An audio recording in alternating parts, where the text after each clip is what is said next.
Hey, to all of you who are tuning in tonight, I want to say thank you for joining us. My name is Mark Harris, and I have the privilege of serving as the Vice President of Partner Ministries here at World Venture. I'm here with my friends Bobby and Brianna, people who I have grown awfully fond of over the past couple of months, not because of what they've done, but because of who they have become. And my hope is that while you listen to their story, you will learn more about what it means to be faithfully walking forward into the future.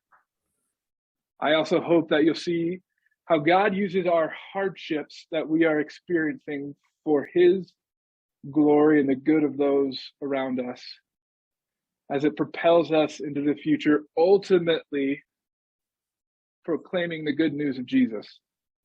And practically, I hope you'll learn some valuable lessons and some valuable ways for you to care for the refugees, unreached people groups, and those in diaspora who God has brought here to the U.S. to live amongst us. Bobby and Brianna, I want to thank you for your willingness to share your story, willingness to be transparent. Yeah. And I want to thank you again for all of those who tuned in tonight. And I know that those of you who are joining us are going to be deeply encouraged by what God is doing in and through the Brown family. Finally, please feel free to add your comments and questions in the comment section. We will address those at the end of my Q&A with Bobby and Brianna because we want to answer those as well. Let's get started, okay? Awesome.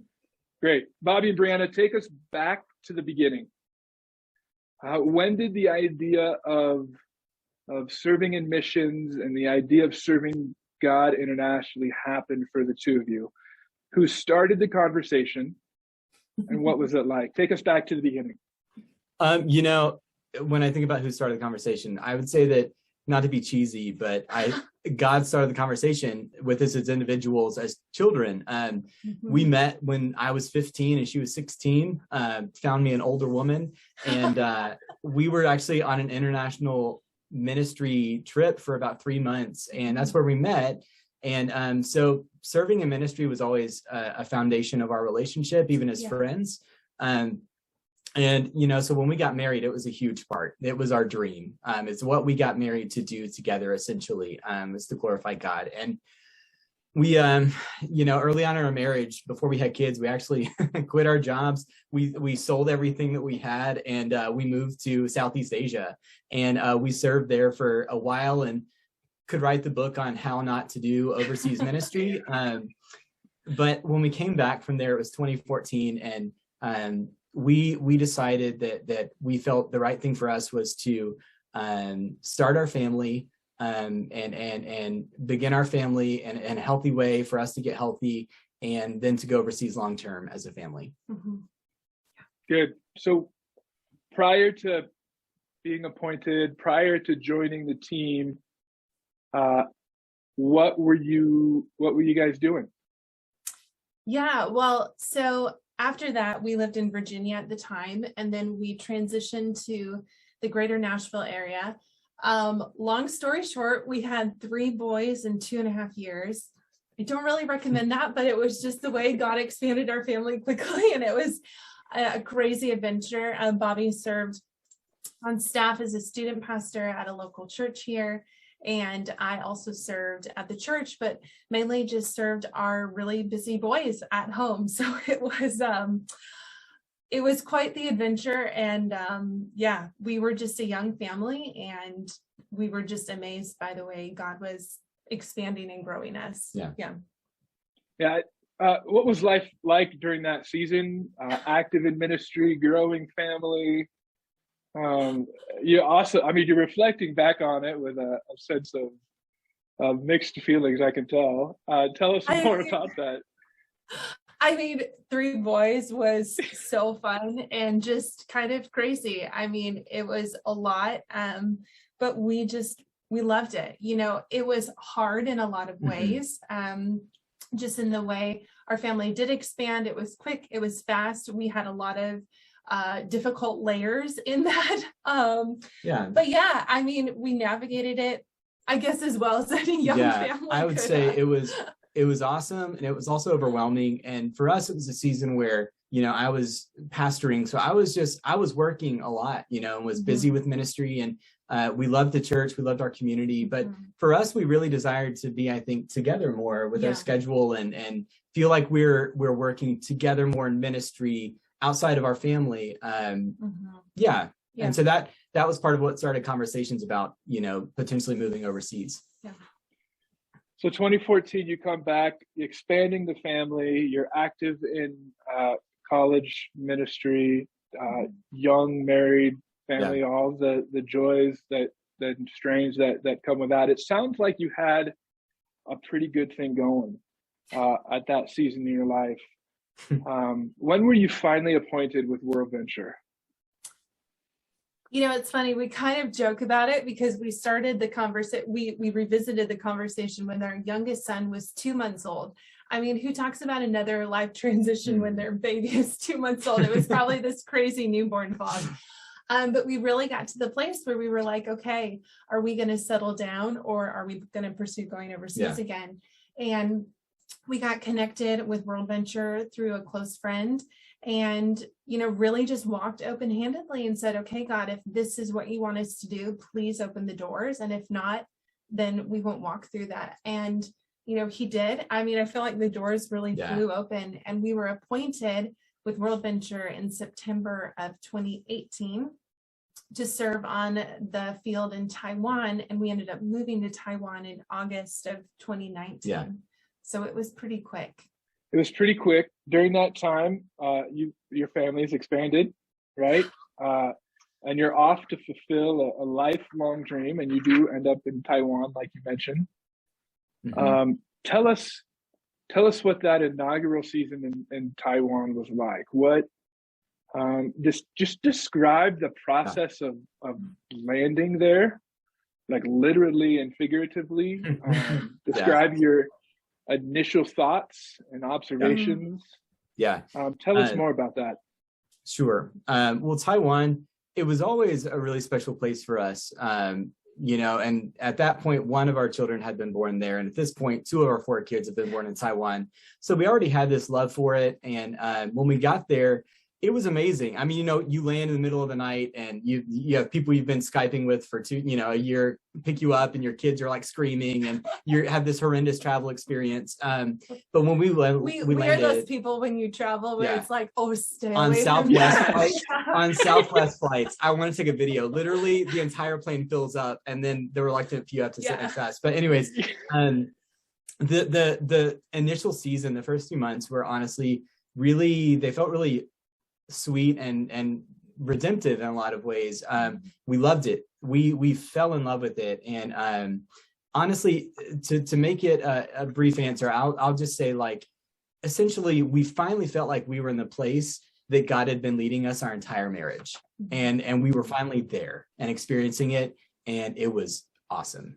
Yeah. And I would say, like, the Taiwan field, I mean, they became family. I mean, they welcomed us with open arms. They guided us. They, you know, helped us when we would get lost, and helped us to figure out where to find groceries. And, you know, we had all of the normal cultural adjustments that a young family would, moving to a foreign country. We didn't speak the language, but oddly, we loved learning Chinese. Like, I mean, we fell in love with our language school and our teachers. And I mean, we had friends and just baristas, skate park. I mean, we had this mindset of this is going to be our home for a really long time. So we really just started to put down roots. And I mean, we loved it. Absolutely loved it.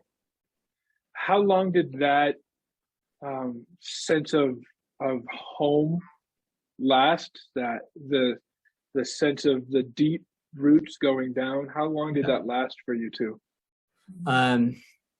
Honestly, I would say it never stopped. We never stopped feeling that as long as we were in Taiwan. The entire time, it was just like this is where we belong. This is where we love living. We love building relationships. And, our Chinese was getting better and better as we stayed there.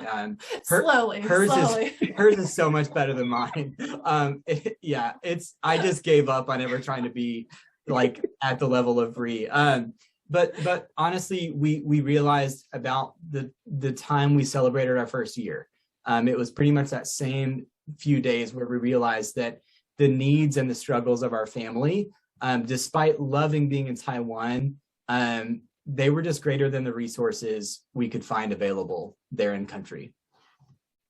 Yeah, so you all of a sudden, a year into your journey, and in many ways, a fulfillment of a lifelong dream. Yeah. You're forming deep roots. You're loving and caring for your family in the midst of that. And you begin to realize that something needs to be done to care for your family, right? Mm-hmm. That it must have been hard to process.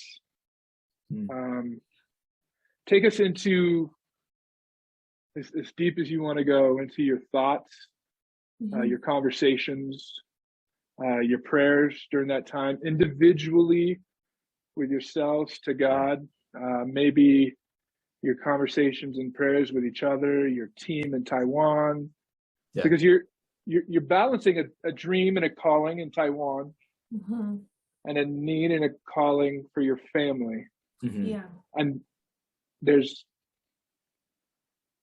you can't be both places at once, right? Yeah. And so that's a difficult place with an impending transition in front of you. What do you take us inside? Yeah, I think the two hands up was exactly how we sat for so long. I think, we have always said that our ministry is first to our family.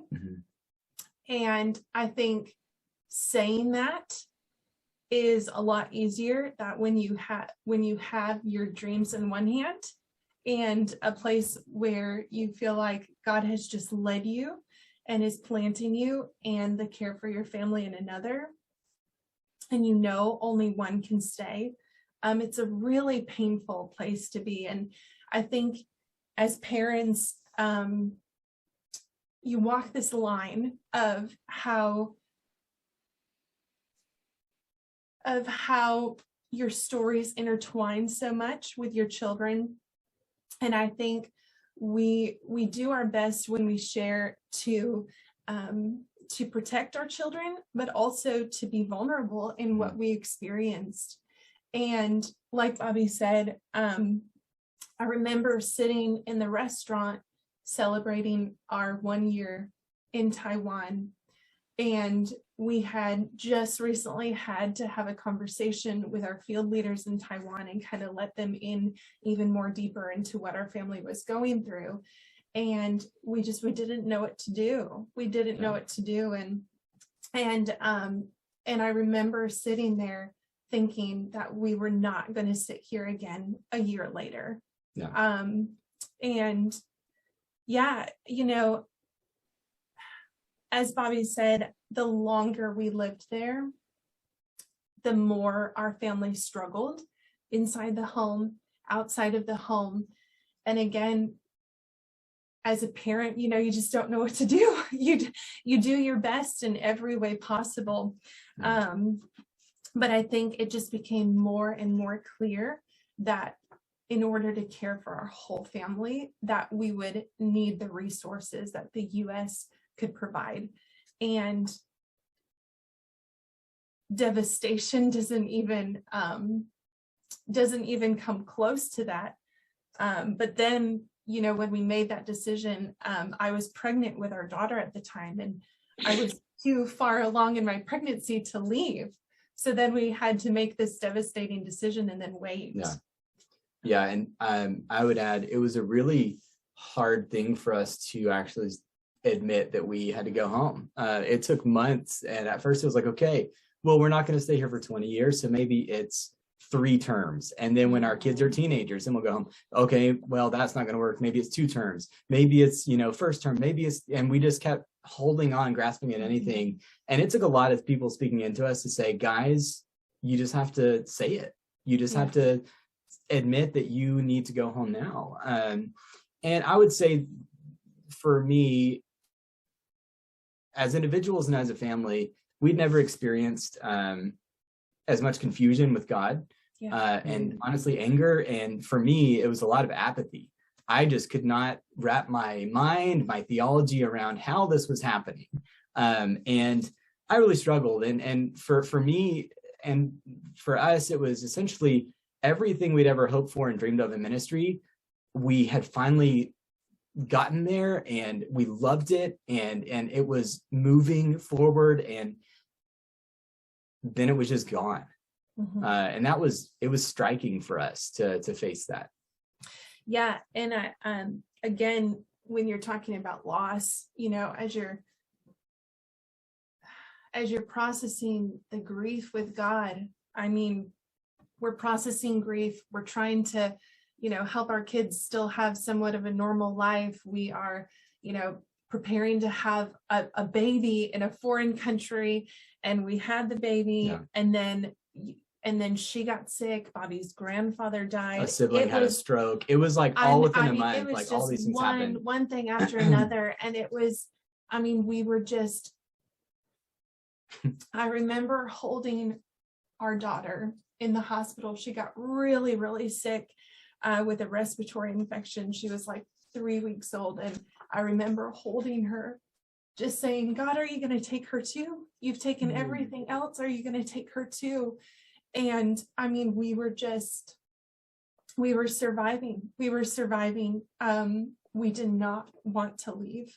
And we were just devastated. Yeah, we were devastated. Yeah. Essentially, you know, we had so many people saying, oh, you know, you need to come home and we'll welcome you, know, but for us, it didn't feel like that. It felt like God had given us a new home, and we had our apartment, we had our friends, we had our community and church, and now we were going to another place. And for our kids, I mean, at that point, you know, some of them didn't even have memories very much in the US. It was only Taiwan. So yeah, it was. Yeah. So in many ways, you're leaving home, right? A place that you had just loved and adored over your relationship as a family. You had 2 kids born in Taiwan. Yeah. The predominant memories there. And it was full of all of the emotions that you just described, that it was certainly difficulty in those choices as you put your family first. Yeah. Some folks might be listening, wondering, like, well, they had a pretty good thing going before they went, so maybe they came back to the U.S. and there was immediate confirmation or blessing or arriving here in the United States, back in your area, but that didn't happen, did it? No. Not even close. Not even close. No. Take us into that season. Yeah. So you've now moved back. You two, the 4 kids, you come back to a region that you two know, to a city that you know, but it doesn't stop, does it?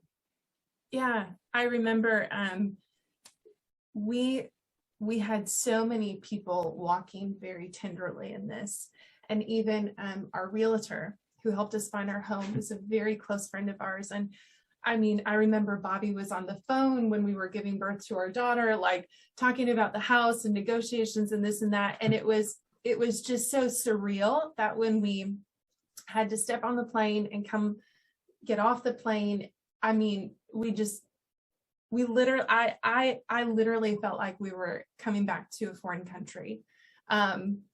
You know, the pandemic didn't help anything. So that added a whole nother layer of complications for us as well. And, you know, it was no one wants to unwillingly move to another country. And so it was really difficult for us. But we knew we needed to come to a place where we already had a community, where we already had a medical team, where we already had some foundation. And because we knew we needed help. We really needed help. And I think it's so scary for people to say that. It's so scary to say, look, we're struggling. Like we need resources. But I remember we were in the States maybe a week or two, and I don't know, I was in Target trying to return something. I don't know. And they asked me for my driver's license, and I was like, I don't know where it is. I just have my Taiwanese one. And so it was a huge cultural adjustment for us. And for the kids, especially, our now 4-year-old, he didn't remember anything about the US, and he was confused, and things like me pumping the gas. He's like, Dad, is it safe for you to pump the gas? Because he'd never seen me pump the gas before, or remembered saying it, or why is the parking lot so big? But honestly, it was a season where we needed people around us holding us up. And we'd never experienced a season like that in our marriage where we could not stand on our own. And the Lord gave us those people.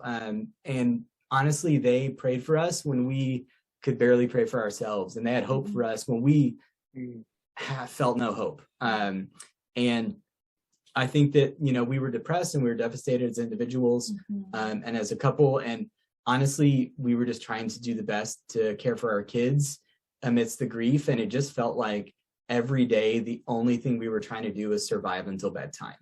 And it was months of this. Who's you mentioned there were people walking with you, caring for you. Who in the midst of two extremely difficult transitions in a matter of 18 to 20 months, 24 months, but who's walking with you, who's supporting you, who's praying for you, and then tell us who that is and tell us what that looked like for you. I mean, we have an incredible support system.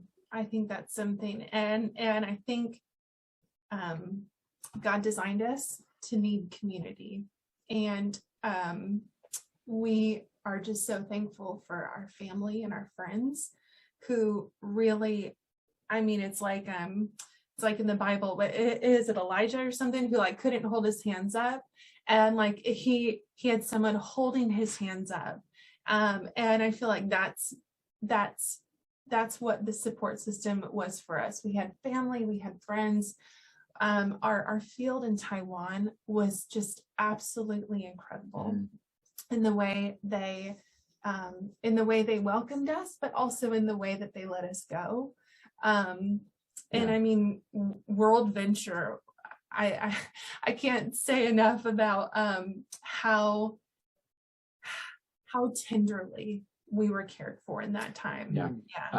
I mean, honestly, as an organization, we had, from the president down, we had people reaching out to us and praying with us, and Paraclete, our member care office was just, man, they were just an incredibly cohesive, incredible team. And they connected us with a counselor who specializes in missionaries facing grief and returning back to the US. And we worked with him for a year. And I would say for probably 6 months, it was only other people, telling us that there's hope, or it's going to eventually, maybe get better. And it won't, because we were just so frustrated. And that's not our personality typically at all, but we couldn't get through it, on our own. And our community, our friends, our family just welcomed us back in incredible ways. And even our house, our friends, they came and painted the inside and setting up furniture. It was we moved in and it was ready to go, which was awesome. We definitely were very supported. And again, we are big advocates for professional help. We had therapists working with us, and we were just we really people working with our kids. Yeah, If it wasn't for a multitude of different types of counseling over the past year and a half, I don't think that our family would be okay at all. I don't know where our marriage would be. I don't know where our kids would be, and we're grateful for the resources we had. Yeah. So it sounds to me you're surrounded by family and friends who love you, who care for you, they provide for you, they fill up your house, they paint for you. World Venture is standing by your side during this season. I mean, we never left. No. What were some of the, whatever you want to share, but what were some of the words of encouragement for them from our Paraclete team? What were some of the coaching for them?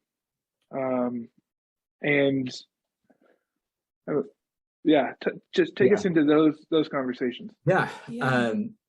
I think for me, it meant a lot when anybody would say like they're with us or they're here for us, because they didn't know what else to say, especially the people who knew all the gritty details of everything we're experiencing.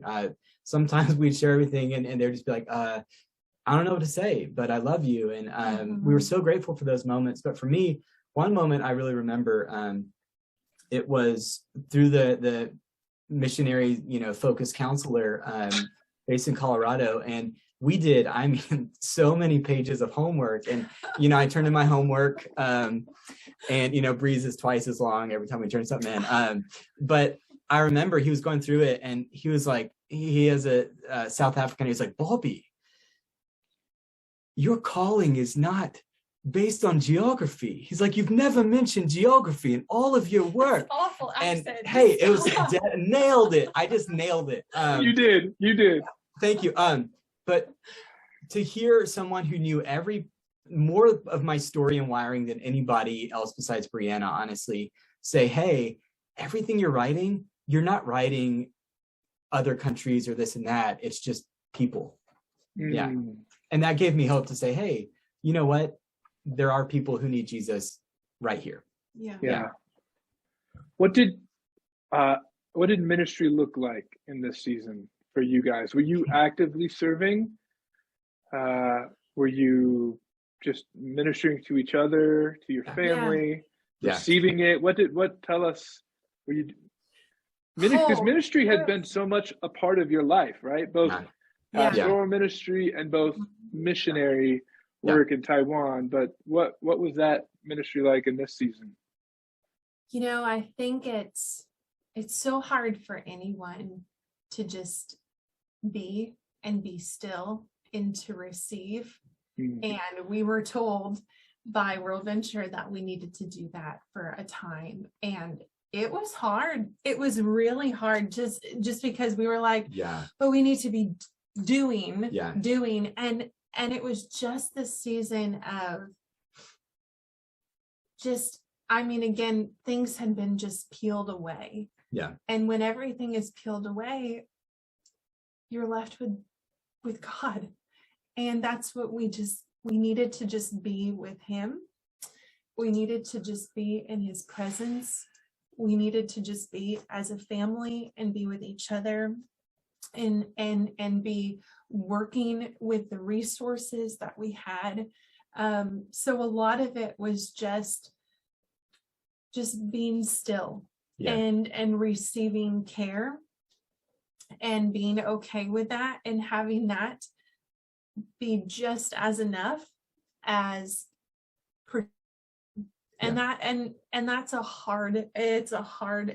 I feel like it's hard for anyone to sit in that season, but it really allowed ourselves to be cared for by those we loved, to be cared for by God, and to really get our feet under us enough to be able to make a decision regarding our future. Because when you're in grief and transition, it's not healthy to make any other big life altering decisions. And so we were told for months, you're not ready yet. And we were like, okay. It was So it was hard.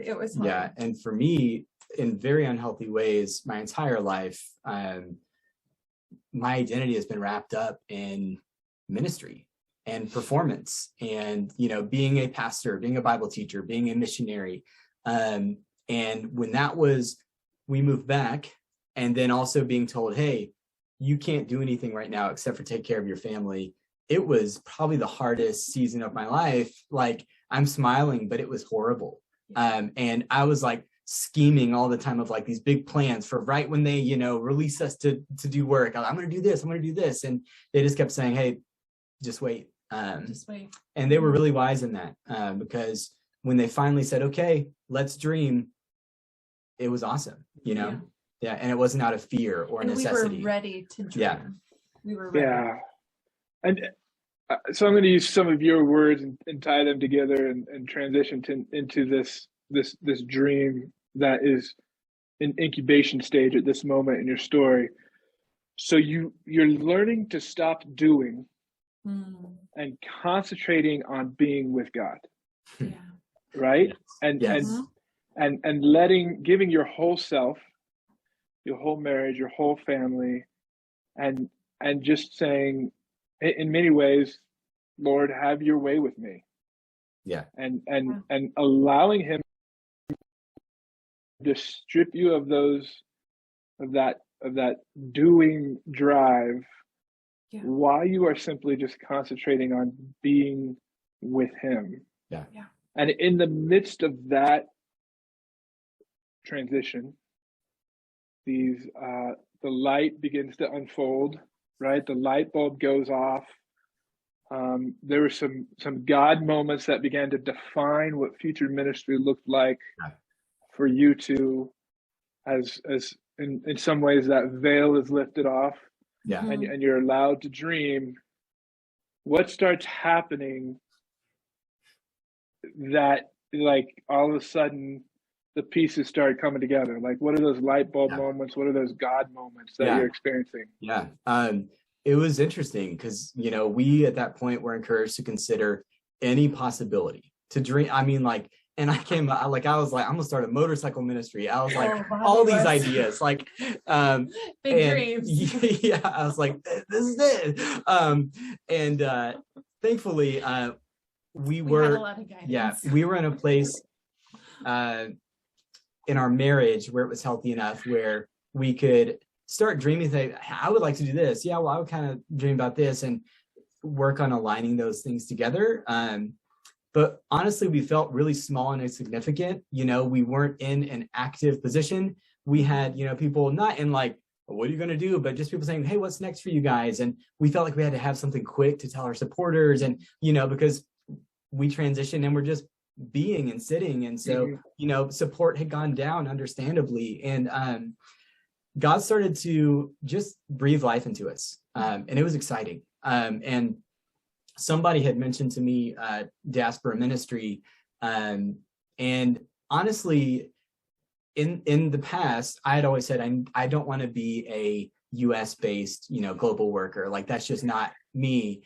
And I was a little resistant at first, but then I did some research and man, it was amazing. And God opened up our eyes to the fact that in 2021, which is when all this was happening, man, people from all over the world, every country, every religion, every language, almost every language, are living right here in Tennessee.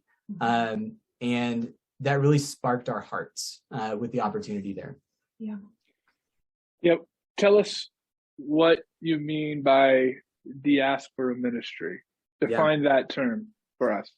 Yeah. So our ministry now is focused on diaspora people who have been spread out from their home. So that can include immigrants who have chosen to move to the United States. And right now, our largest focus has been with refugees, people who are forcibly displaced, like the recent Afghanistan, all of that going on. And with Taliban, there's thousands and thousands of Afghans now here. And these are people who have just been forced to leave their home. And Nashville is a hub for international people. And the area we work in, you see, oh man, it's amazing. Like, you see every color, every religion, and hear all these languages being spoken. it's just, honestly, it's like, I'll give an example. Sorry. When we were starting to say, okay, is this what we're going to do? We attended a Bible study, and we brought a couple of our kids with us, and I just remember being at this Bible study, and I mean, there was kids everywhere. Again, there was just, again, all different races. There was, I just remember our little child, he walked up to a gentleman from the Democratic Republic of the Congo, and he goes, "Hello, do you speak Chinese or English?" And like, I mean, it was so sweet to get to experience this with our kids. And I mean, just to be in an environment where, I mean, we were literally pinching ourselves, because we were like, we're in Nashville right now. We're in America, and we're singing in other languages, and there's people teaching our kids how to drum on bongos. Yeah. Like, I mean, it just felt wild to us. And that's where I think, like, for me, I would say, like, so much of like the scales were lifted from our eyes, in the sense of, wow, this is right in our back door. And you know, to like, it just, I mean, it was mind blowing. Yeah. It was mind blowing. There have been so many moments in the past 7 months or so since we've been doing this. Like last week, I took a family to go to a halal, grocery store so they could get meat and all this stuff. And I was driving them, getting to know them. And then, they invite me in for tea when we get back to their home. And I was just talking to them, and one of them mentioned that they were, from a people group called the Hazara. And I had heard of them once in college because a guy I knew in my missions class was like, "This is the unreached people group that I'm going to go, and God's calling me." And he was so on fire. And I never heard that word again. And as soon as they said it, I was like, I'm literally sitting in the living room of an unreached people group, having tea with them, talking about being parents. And I was like, this is incredible. And I'm in Nashville, in Tennessee. Yeah. Wow. You now have clearly defined and intentional aspects of your ministry. Walk us through those three or four focuses of what you guys are doing. Yeah, I mean, so when we stepped into this ministry, we said, okay, we are joining the Americas field with World Venture. So we shifted from our beloved field in Asia, and we shifted to the Americas, and we have just loved it. So we're based here in the Nashville area, and we really, I mean, we casted our nets wide. We were really encouraged, cast your nets wide in this sphere of ministry and just see where God opens doors organically and walk through that. And so in the ways we have seen him open those doors is in helping resettle displaced families, in walking with people through spiritual companionship, and just building meaningful relationships with diaspora people as a whole. Yeah. And I just go ahead. Oh no, I was just going to say it's been,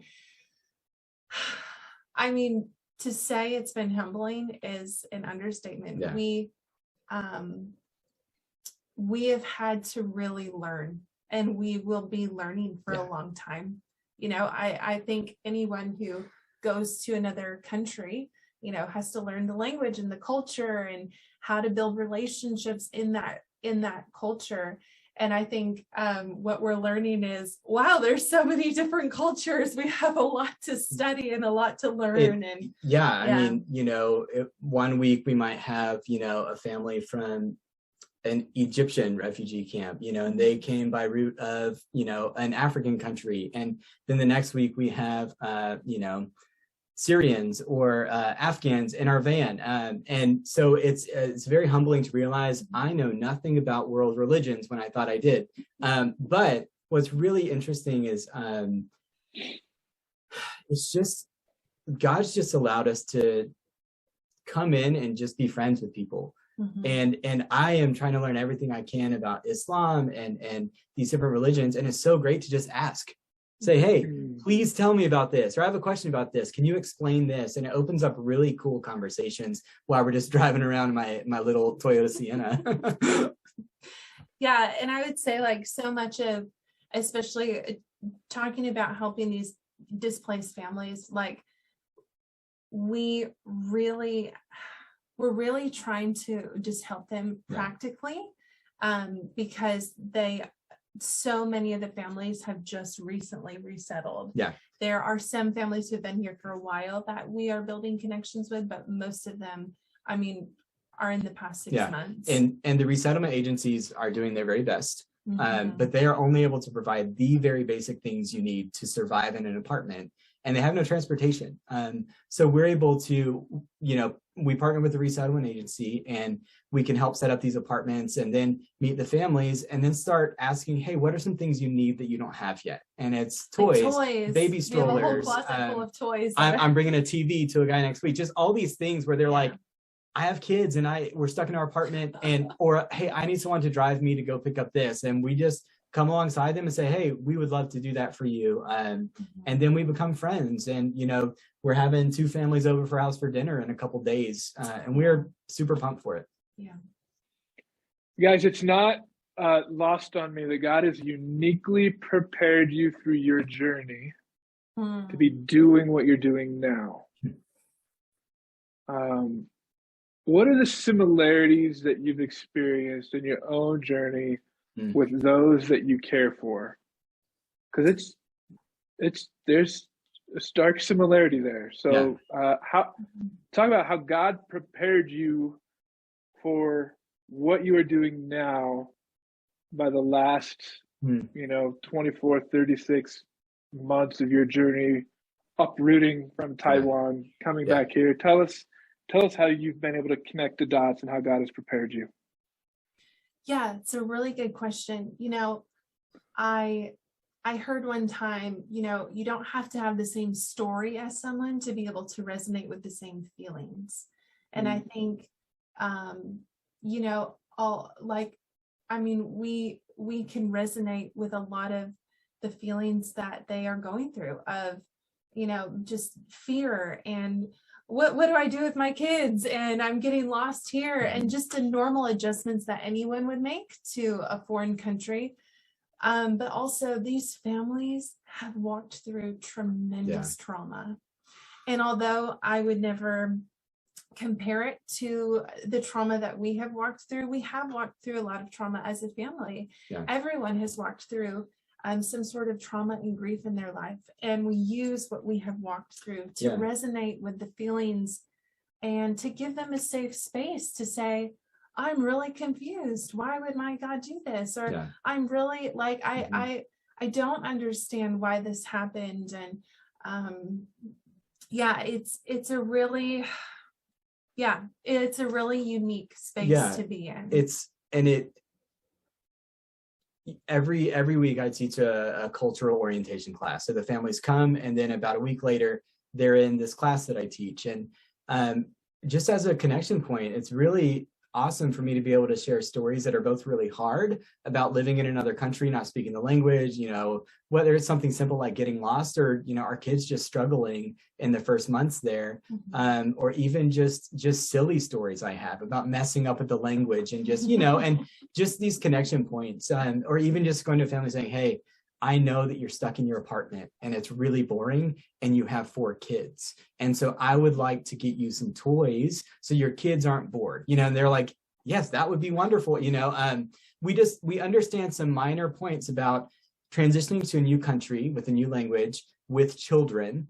And it just helps us kind of understand a little bit. And as we get to know, the trauma of their journey, obviously we don't understand that. We never will. But it helps us come alongside them in that struggle. Yeah. Yeah, guys, I want to thank you for walking faithfully forward in the last couple of years in your life and your journey to sense and follow the call to Taiwan, to sense and follow the call to move back to the United States, to sense and follow the call to be still, to concentrate on being with God, and then to sense and follow the call that there are people in your midst in Nashville moving from around the world. They're displaced, they're refugee, they're part of the diaspora, and they're here in your midst, and there's tangible ways for you to serve them. And there's an opportunity to provide spiritual companionship. Yeah. So I just want to thank you for that. I want to thank you for being vulnerable and sharing your story tonight. I've asked a series of questions. There may be more in our comments. I don't know if there are or not, but I'm going to invite my friend Nikki back on. And if she has some questions from the comments, we'll answer those before I close us, and some final words and in a time of prayer. Well, Nikki? we don't have any questions. I didn't see any coming up, but we have a lot of people who are very interested in your story. So if you have any questions out there, now's the time, and they'll be happy to answer them. Go ahead and put them in the chat. Otherwise, there isn't any questions. Okay. Awesome. Well, we just want to say thank you to everybody who is listening, and we're just humbled to be talking about our story, and it's so strange for us, but we're grateful. And Nikki for putting this all together, and Mark, we really appreciate it. We're very grateful. Good. Thanks. Oh wait, there's a we got comment. a question. Yes, a comment. I think something like that. There's a Benjamin Reinhardt. He says, this seems like a huge dilemma. God calls someone to a ministry, but he also calls them to have a family. It seems like many parts of serving in a ministry makes us hate our family in different ways, hate in quotes, whether it is living in want, in danger, or in remote locations, or perhaps ministry takes time and energy away from family. How devoted can you be to ministry and family?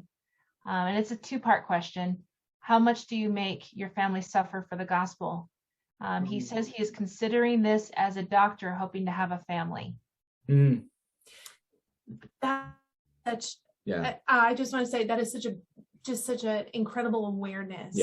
And just such an incredible question.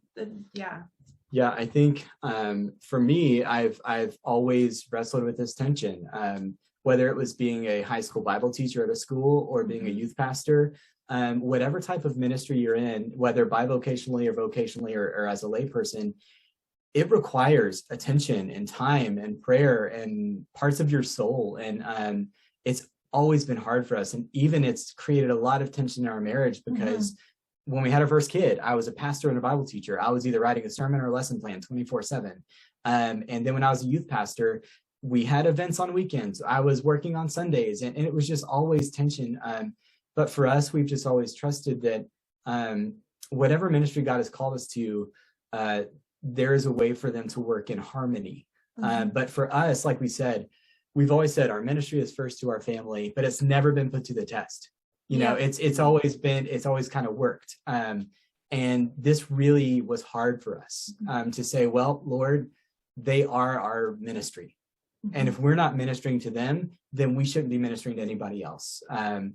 And so in coming back, we did feel like there was a lot of loss of that calling and work. And obviously it's taken us a long time, but I don't know that I've truly learned to reconcile it. But I will say, I can be very jealous sometimes of people who are single or have no children and are in full-time ministry, because they're able to do things that we as a family would have a harder time doing. And you really need to take that in consideration and considering any type of vocational ministry, because ours has had to shift so much as we've had children. But the Lord has made it possible for us to find a place where we can serve to our heart's desire and also love our children well.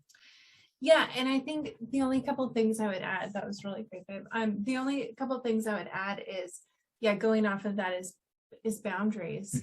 I think what has really been powerful for us in this past year is just living simply and just putting boundaries on our family, on our marriage, on our time, and on our ministry, and saying, this is where we're serving our family. This is where we're serving our ministry. And yes, so much of it is so intertwined.